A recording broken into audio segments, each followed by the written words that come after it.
안녕하세요, 여러분. 아나운서 김수정입니다. 오늘도 대한민국에서 하지정맥류 수술을 가장 많이 하시는 분이죠. 참아지외과의 박인수 원장님과 함께 하겠습니다. 원장님 안녕하세요. 네, 안녕하세요. 안녕하세요. 반갑습니다. 네, 오늘은요, 환자분들이 가장 많이 궁금해하시기도 하고 또 두려워하시기도 하실 법한 이야기를 한번 해보려고 합니다. 네. 이 수술 방법에 대해서 좀 알아보려고 하는데요. 요즘에 뭐 인터넷도 많이 발달되어 있고 유튜브도 많이 보시다 보니까 검색을 또 많이 하실 것 같아요. 그렇죠. 많이 하시죠. 근데 예. 그러면은 또 막 뭐는 해도 된다, 뭐는 하지 마라 이런 얘기가 좀 많을 것 같은데 뭐 수술, 치료, 시술 이런 용어에 대해서 한번 설명 좀 해주세요. 예. 하지정맥류 치료를 해야 됩니다라고 했을 때 많이 물어보시는 게 수술인가요? 시술인가요? 뭐 주사인가요? 많이들 물어보세요. 네. 예. 일단은 하지정맥류 수술이라고 하면 5가지 방법이 있는데 의학적으로는 다 수술의 범주라고 봐요. 째서 하는 거, 뭐 열로 찢은 레이저, 고주파, 뭐 약물로서 치료하는 베나실, 클라리빈 다 의학적인 개념으로는 혈관을 조작하는 수술의 개념이 맞는데 약간 헷갈리는 이유들이 문제가 뭐냐면 그 심사평가원에서 일부 수술을 시술이라고 또 구분을 해놨어요. 헷갈리게 해놨네요. 예, 좀 이제 서류상 또 이렇게 뭐 레이저 이런 건 시술로 약간 구분이 돼 있어가지고 거기서 이제 이게 수술이 아니지 않냐, 시술이냐 이런 걸 물어보는 이제 분들이 계시고 또 일부 의료기관에서 이제 그게 또 어쨌거나 심평원에서 시술로 분류가 돼 있다 보니까 비수술 치료다 이렇게 또 광고를 하기도 해요.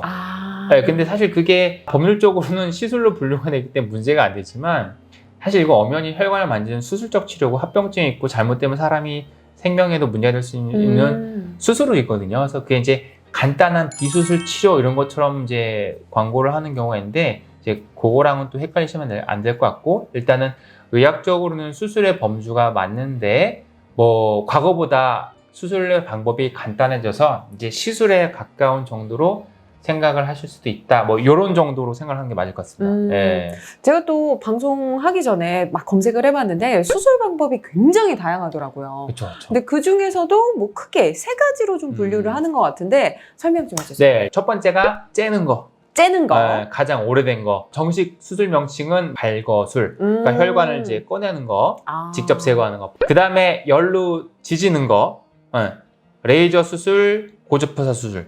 네, 뭐 레이저 정맥 폐쇄술, 뭐 고주파 정맥 내막 폐쇄술 뭐 이렇게 얘기하는데 레이저랑 고주파 2가지가 열로 지지는 게 있고 그 다음에 약 넣어서 치료하는 거. 네. 약 넣어서 치료하는 조금 더 간단한 방법. 그게 상품명이 이제 베나실, 클라리베인 그렇게 있어요. 뭐 의학 용어는 뭐 시아노 아크릴레틸리온 정맥 폐쇄술, 뭐 기계적 뭐 화학 폐쇄술 뭐 이렇게 돼 있는데 아무튼 복잡한데요? 네, 보통 베나실, 클라리베인 2가지 상품명을 사용합니다. 그래서 크게 이렇게 3분류로 나눠서 생각을 하시면 돼요. 네. 가장 뭐 클래식한 게 좋다는 의견도 있겠지만 저는 사실 새로운 걸 제일 좋아하거든요. 예. 그래서 신기술, 뭔가 치료도 이 신상 치료법이 좋지 않을까 싶어서 약물을 넣어서 치료하는 게 제일 좋을 것 같다는 생각이 드는데 실제로 어떤가요? 새로운 방법들 항상 대부분 뭔가 이제 업그레이드 되고 더 좋아지죠. 그렇죠? 대부분 그렇긴 하지만 그 약물 넣어서 치료하는 베나실이나 클라리베인이 분명한 장점이 있긴 하지만 뭐 항상 다 좋진 않습니다. 또 이제 이거는 조금 민감한 얘기일 수도 있는데 제가 그냥 솔직하게 시청자 입장에서 여쭤볼게요. 유튜브를 또 막 찾아보니까 이 어떤 의사 선생님께서는 이 근본 수술, 이 절개 수술이라고 하죠. 뭐 문제가 있는 혈관을 직접 제거하는 게 제일 좋다. 뭐 이런 말씀도 하시는데 맞는 건가요?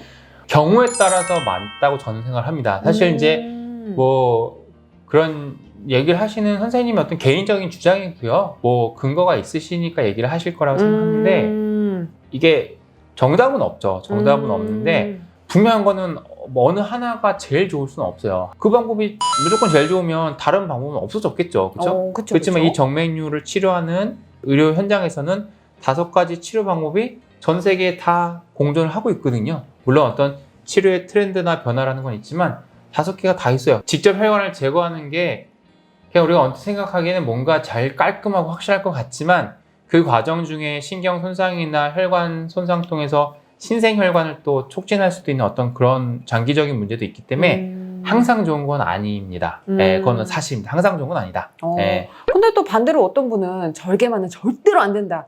절개는 뭐 진짜 막 극한의 상황에서만 해야 된다, 뭐 안 된다, 뭐 이런 분들도 있다 보니까 아 이게 도대체 해야 돼, 말아야 돼 이런 생각도 들기도 하는데 뭐 책이나 연구 결과 뭐 이런 데는 뭐가 좋다, 뭐 그쵸. 이런 게 있나요? 예, 그래서 되게 중요한 게 의사들이 얘기할 때 자기의 경험을 얘기하면 안 되고요. 아. 예, 근거와 데이터를 얘기하는 게 맞거든요. 예, 내가 해보니까 이게 제일 좋아. 그건 사실 그건 네 생각이고. 그렇죠. 사람마다 다를 수가 있는 거니까. 그래서 개인의 경험을 얘기하는 건 되게 조심스러워야 되는 거고. 그래서 의학은 과학이고 의사들은 항상 근거를 가지고 얘기하는데 일단은 되게 좋은 얘기예요. 책에 나와 있는 거. 전 세계에서 하지정맥류 한다는 유명한 의사들이 모인 어떤 가이드라인. 미국, 유럽, 우리나라도 가이드라인이 있는데요. 가이드라인에서 일단은 1번. 맨 첫 줄에는 열치료, 레이저나 고주파를 우선적으로 시행을 권고한다라고 나와 있습니다. 책에.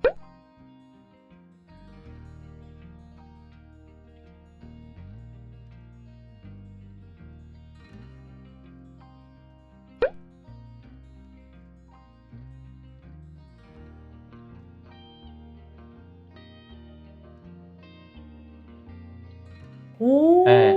그렇기 때문에 뭐 아까도 얘기했지만 그 절개 수술이 무조건 좋다는 말은 근거는 제가 봤을 때는 없고요. 그리고 아까 좀 전에 뭐 레이저가 제일 좋다, 뭐 절개 수술 하지 말아라, 네. 절대 하지. 근데 사실 절대는 아니고요. 그 가이드라인에 절개 수술도 나와 있거든요. 절개 수술 하지 말라라고 나와 있지는 않고요.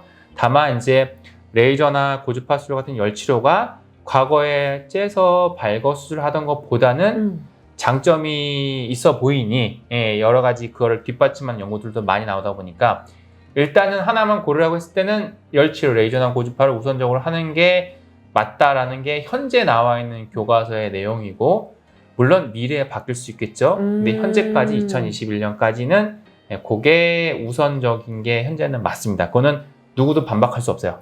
네. 그러면은 뭐 이미 정답은 나와 있는 거 아닌가요? 1번 열치료를 권고한다. 그러면은 사실 뭐 하지정맥류가 불편하다, 수술해야 된다. 그러면 다 열치료만 해도 되지 않나요? 아까도 얘기했지만 네. 항상 그런 건 아니고 혈관의 뭐 크기, 깊이, 그러니까 얼마나 깊이 있냐, 이게 뭐 재발이 된 거냐, 뭐 어느 부위에 있냐, 회복적인 구조에 따라서 조금씩 차이가 있을 수 있죠. 그러니까 대다수의 경우에는 열치료가 우선적으로 장점이 있지만 덮어놓고 또 무조건 그렇다고 또 생각할 수는 없어요. 어쨌거나 뭐 어느 거 하나가 뭐 무조건 정답은 아닌 건 맞아요. 네. 그러면은 그냥 다 거두절미하고 이게 제일 궁금하실 것 같아요. 사실 원장님께서는 우리나라에서 하지정맥류 수술 가장 많이 하시잖아요. 그러면 원장님이 보시기에는 어떤 방법이 제일 나은 것 같다, 뭐 이런 게 혹시 있으신가요? 일단은 제가 제일 많이 하는 건 저도 레이저 수술이에요. 뭐 저희 병원도 이제 통계를 내겠죠. 1년 동안 무슨 수술을 제일 많이 하고 보면은 일단 2019년, 2020년에 제가 제일 많이 한 수술은 레이저 수술이거든요. 그래서 뭐 그 가이드라인에도 열치료를 얘기를 하고 있지만 레이저 수술하고 고주파 수술이 뭐 거의 절반 정도를 이제 차지를 하고 있고요. 나머지 방법들 뭐 절개 수술, 뭐 베나실, 클라리빈 비슷비슷하게 뭐 한 15%, 20% 정도를 차지를 하고 있어요. 그래서 뭐 저도 하나를 꼽으라고 하면 개인적인 주장입니다. 개인적인 주장이지만 저도 뭐 레이저를 일단은 1번으로 꼽긴 한데 이제 아까도 얘기했지만 뭐 크기가 크면 사실 절개술 하는 게 더 결과가 좋거든요. 그래서 좀 크기가 크거나 뭐 위치가 어딨냐, 뭐 무릎 아래를 치료를 해야 되냐, 뭐 이게 처음 하는 거냐, 재발하는 거냐, 뭐 복제정맥이 뭐 소복지는 대부분 여러 가지를 이제 잘 해서 방법을 이제 고르죠. 하나만 생각할 수가 없죠. 그러면은 말씀하신 것처럼 이게 위치가 어딘지, 뭐 어느 정도 심한 건지, 혈관의 굵기가 어떤지에 따라서 다양한 치료법을 적용을 하신다고 하신 건데 그럼 되게 복잡하실 것 같아요. 하나만 했으면 고민할 필요는 없을 것 같은데. 그렇죠. 근데 모르겠어요. 그러니까 뭐 저는 그러니까 5가지 방법이 다 장단점이 분명히 있거든요. 뭐 하나가 제일 줄 수는 없고. 그래서 이제 그동안 계속 여러 가지 경험을 하고 여러 가지 뭐 책을 보면서 공부를 하면서 어떤 경우에 어떤 방법을 하는 게 좋겠다라는 이제 나름대로 노하우가 있겠죠. 이제는 뭐 각각의 수술 방법을 다 뭐 500개 이상씩은 해봤으니까요. 복잡한데 그냥 5가지 방법의 장단점이 있고 비용도 다르기 때문에 가급적이면 한 명 한 명 진료를 볼 때 항상 생각하죠. 아, 이분은 뭘 하는 게 좋을 것 같다라는 생각을 하고 그렇게 해야지 제일 좋은 걸 해줄 수 있지 않을까. 오. 욕심이죠, 욕심.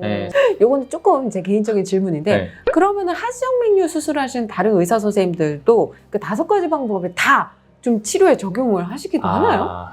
예전에는 5개를 다 하시던 선생님들도 계셨는데 할 줄은 알지만 저처럼 실제로 다 매달 뭐 모든 수술을 균일하게 하시는 선생님들은 거의 없는 것 같아요. 그러니까 뭐 어쩌다 1년에 몇 개 하는 수술들은 있겠지만 대부분이 한두 개 하시는 것 같아요. 한두 개, 뭐 많으면 한 2-3개 정도 본인이 익숙한 방법만 계속 하시는 것 같고 저처럼 계속 꾸준하게 다를 하시는 선생님들은 사실 잘 없는 것 같아요. 사실 이게 어느 정도의 그 전문가 이상의 경지에 오르면은 더 이상 노력을 안 하시는 분들도 있으시잖아요. 물론 노력하시는 분들이 더 많겠지만. 근데 원장님처럼 대한민국에서 하지정맥류 수술을 가장 많이 하시는데도 매일매일 또 연구하시고 환자에 따라서 가장 좋은 치료법을 또 생각을 하시고 하신다는 그 마음이 너무너무 대단하신 것 같아요. 별 말씀입니다. 네. 제 일인데요, 일. 5가지 수술을 모두 다 매일매일 공부하시고 적용하시는 원장님, 오늘 마무리 말씀 한번 해주세요. 네. 일단은 방법은 이제 왕도는 없다. 정답은 없다. 다 좋은 방법이고, 다만 확실한 건 현재까지 나와 있는 책이나 여러 가지 권고, 어떤 가이드, 지침서에는 열치료, 레이저 수술이나 고주파 수술을 우선적으로 권고한다는 게 정답이고, 다만 그것만 하라라는 건 아니고요. 그렇기 때문에 어느 방법이 최고다, 어느 방법은 하지 마라라는 그런 극단적인 얘기는 그냥 개인적인 경험이라고 봅니다. 조금 병원 자랑을 하자면 이렇게 5가지를 다 정말 하는 병원 많지가 않아서 장단점이 있기 때문에 조금 뭐 병원을 선택하실 때는 한 군데만 가지도 말고 조금 이런 방법 저런 방법 다양하게 하는 병원도 한번 가서 보고 얘기를 들어보시는 게 좋을 것 같습니다. 네. 이 하지정맥류 수술 같은 경우는 뭐 이제 책, 또 연구 결과 이런 데서는 열치료 방법을 권고한다라고 나와 있지만 상황에 따라서 또 환자에 따라서 5가지 방법을 다 적용할 수 있는 참하지외과로 오시면 됩니다. 네. 오늘도 대한민국에서 하지정맥류 수술을 가장 많이 하시는 참하지외과 박인수 원장님과 함께했습니다. 원장님 오늘도 감사합니다. 네, 감사합니다. 네. 네.